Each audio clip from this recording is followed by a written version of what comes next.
Larry Brown is a Hall of Fame coach. He won an NBA championship with the Detroit Pistons in 2004. He's respected across the basketball world for his commitment to fundamentals, discipline, and doing things the right way. But in the summer of 2004, Larry Brown made a series of decisions that turned what should have been a dominant Olympic gold medal run into one of the most embarrassing moments in USA basketball history. And at the center of that disaster was a 19-year-old LeBron James, who watched most of the tournament from the bench while the world laughed at Team USA. This is the story of how ego, stubbornness, and a need for control cost America Olympic glory and left some of the greatest players in basketball history with scars that lasted for decades. Let's start with the roster, because understanding just how stacked this team was makes the failure even more painful.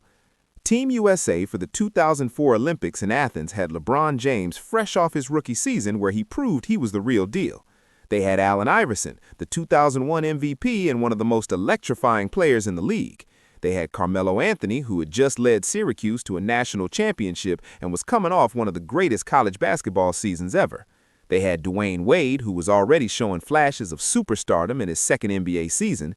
They had Amare Stoudemire, one of the most athletic big men in the game. They had Tim Duncan, the greatest power forward of all time. They had Stephon Marbury, Richard Jefferson, Lamar Odom, Carlos Boozer, Emeka Okafor, and Shawn Marion. This wasn't just a good team. This was an absolutely loaded roster with future Hall of Famers, MVP candidates, and championship-level talent at every position. And leading them was Larry Brown, who had just won the NBA championship with the Detroit Pistons a few months earlier. Brown was known as a defensive genius, someone who could take a group of players and turn them into a cohesive unit that played hard, played smart, and played together. The formula that worked in Detroit, where he won a title with a team that wasn't the most talented but was the most disciplined, was the same formula he planned to use with Team USA. And that's where everything started to fall apart. Because the 2004 Pistons succeeded by playing as a unit, by sacrificing individual stats for team success, by grinding out wins with defense and execution. But Team USA didn't need that. Team USA had LeBron James, they had Allen Iverson, they had enough raw talent to overwhelm anyone just by letting their best players do what they do best. But Larry Brown didn't see it that way. The first sign that something was seriously wrong came before the Olympics even started. Team USA was in Jacksonville, Florida for an exhibition game against Puerto Rico. This was supposed to be a... Larry Brown had started the meeting at 1:55 p.m., 5 minutes before the official scheduled time. He didn't tell the team about the time change. He didn't send out a message. He just started the meeting early. And when LeBron, Iverson, and Stoudemire walked in at 1:57, still 3 minutes before the 2 p.m. scheduled start, Brown decided they were late, so he suspended them, right there. On the spot. No discussion, no second chance, no understanding that they were actually early according to the time they were given, just a cold, calculated power move designed to send a message. Carmelo Anthony witnessed the whole thing, and in January 2025, more than 20 years later, he finally told the full story on his podcast. He said the minute he knew what type of environment Team USA was going to be was when those 3 guys got suspended in Florida for being a minute early to a meeting. Melo couldn't believe it. Nobody could. This wasn't about punctuality. This was about control. This was Larry Brown establishing dominance, making it clear that he was in charge and that it didn't matter who you were or how talented you were going to follow his rules or sit on the bench. Amare Stoudemire's family had flown down to Jacksonville specifically to watch him play. His parents, his siblings, they were sitting in the stands excited to see their son represent his country in an exhibition game, and Stoudemire had to sit there in street clothes, watching from the bench because he showed up 3 minutes early to a meeting that started 5 minutes before it was supposed to. The fans in Jacksonville were furious. They started booing when they realized LeBron and Iverson weren't playing. They chanted for their heroes. They wanted to see the stars. But Larry Brown didn't care. The message was sent. But here's where it gets deeper. Carmelo Anthony revealed something else on that podcast that explains a lot about what was really happening. He said that Larry Brown didn't want Allen Iverson influencing the young players, especially LeBron James. Brown and Iverson had a long, complicated history together. Brown coached Iverson in Philadelphia from 1997 to 2003, and their relationship was rocky at best. Iverson was the epitome of street basketball, Raw talent, unfiltered emotion, tattoos, cornrows, doing things his own way. Larry Brown was old school. Suit and tie, military discipline, do it the right way or don't do it at all. They clashed constantly. Remember the infamous practice rant? The one where Iverson went off about how the media was talking about practice, not a game, not a playoff game, but practice. That happened under Larry Brown. That was the result of years of tension between a coach who valued structure and a player who valued freedom. And when Brown got to Team USA and saw Iverson hanging out with LeBron, talking to him, building a relationship, Brown saw a problem. He saw Iverson as a bad influence who would corrupt the most hyped prospect since Michael Jordan. So that suspension in Jacksonville wasn't just about being late. It was about sending a message to Iverson specifically.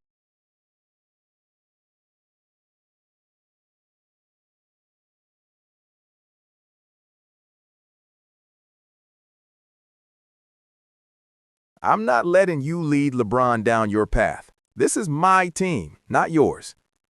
Stephon Marbury, another player on that roster, also clashed with Brown throughout the Olympics. Marbury would later say the environment was toxic. The veterans felt disrespected, the young guys felt confused, and Larry Brown thought he was building championship culture. But championship culture requires trust. And after Jacksonville, the trust was completely gone. The players didn't trust the coach didn't trust the players, and that dysfunction was about to explode on the international stage. Despite the suspensions, Team USA beat Puerto Rico easily in that exhibition game, winning 96-71. The talent gap was just too big. Even without LeBron, Iverson, and Stoudemire, the Americans had more than enough firepower to dominate. So when Team USA arrived in Athens for the 2004 Olympics, confidence was still high. Sure, the Jacksonville incident was weird and uncomfortable, but they had LeBron James, Allen Iverson, Dwayne Wade, Carmelo Anthony, and Tim Duncan. How could they possibly lose? August 15, 2004, group stage opener, USA versus Puerto Rico, and Puerto Rico beat them 92-73. Let that sink in for a second. The United States of America, with a roster full of future Hall of Famers, lost to Puerto Rico by 19 points. It was the biggest margin of defeat in Olympic history for Team USA with NBA players. The 24-game Olympic winning streak that stretched back to 1992 was shattered, gone, done.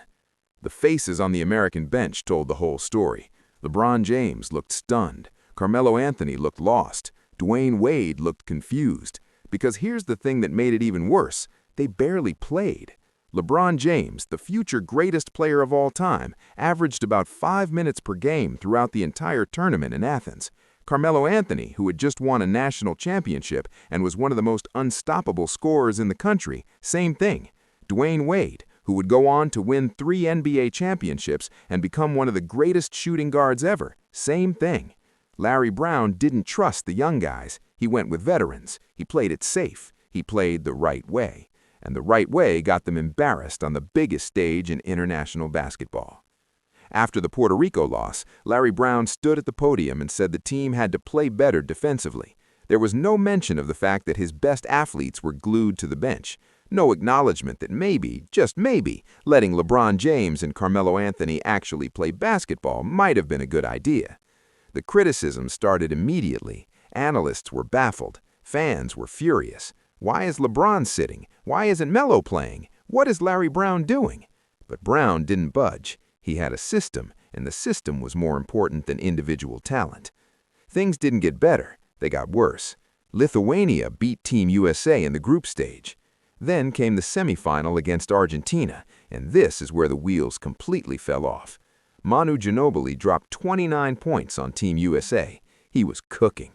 Crossovers, Euro steps, ridiculous passes, creative finishes. Manu was putting on an absolute clinic. And on the other end, Team USA looked lost. No rhythm, no chemistry, no heart. Argentina won 89-81, and it wasn't even that close. The Americans were humiliated. And once again, LeBron, Melo, and Wade were watching most of it happen from the bench. After the game, Manu Ginobili gave an interview that stung.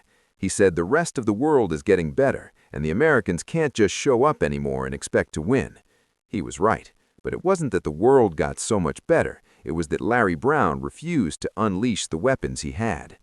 Allen Iverson would later say that LeBron James might have played 5 minutes a game, and Carmelo might have played 5 minutes a game. The talent was there, it just didn't happen.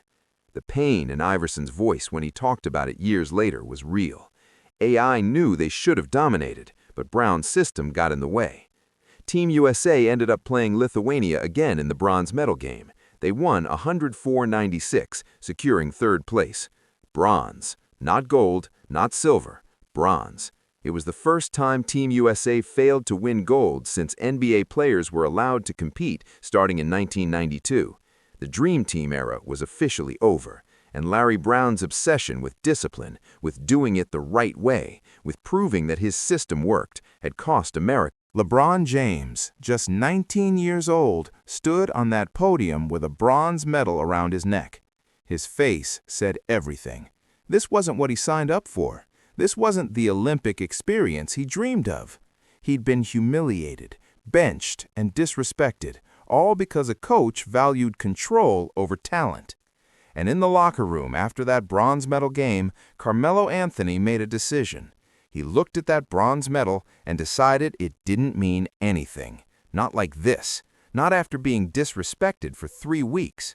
Not after watching the best collection of American basketball talent get embarrassed because of coaching ego. For years, Melo said he threw the medal in a lake. He later clarified that he actually auctioned it off for charity, selling it for $14,800. But the idea that he threw it away stuck, because that's how much the 2004 Olympics hurt. It wasn't a memory worth keeping. It was a scar. It was a reminder of what could have been and what was stolen from them by a coach who cared more about making a point than making history. Allen Iverson carried the pain even longer. Years later, in interviews, he said the 2004 Olympics always haunted him. It became AI's biggest regret. Not winning an NBA championship, not the practice rant, not any of the controversies that followed him throughout his career. This, losing in Athens, knowing they had the talent but couldn't get it together. Knowing that if the coach had just trusted them, just let them play, they would have won gold easily. LeBron James kept his emotions closer to the vest. After the bronze medal game, he told reporters that the team lacked discipline, which is ironic considering Larry Brown's entire philosophy was built on discipline.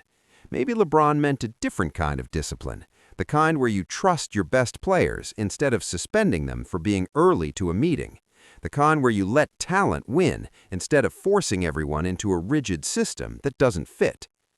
The fallout continued back in the NBA. Larry Brown and Stephon Marbury's feud got worse. Brown left Detroit shortly after and bounced around the league for a few more years, coaching the Knicks, the Bobcats, and eventually retiring without ever finding the same success he had in Detroit.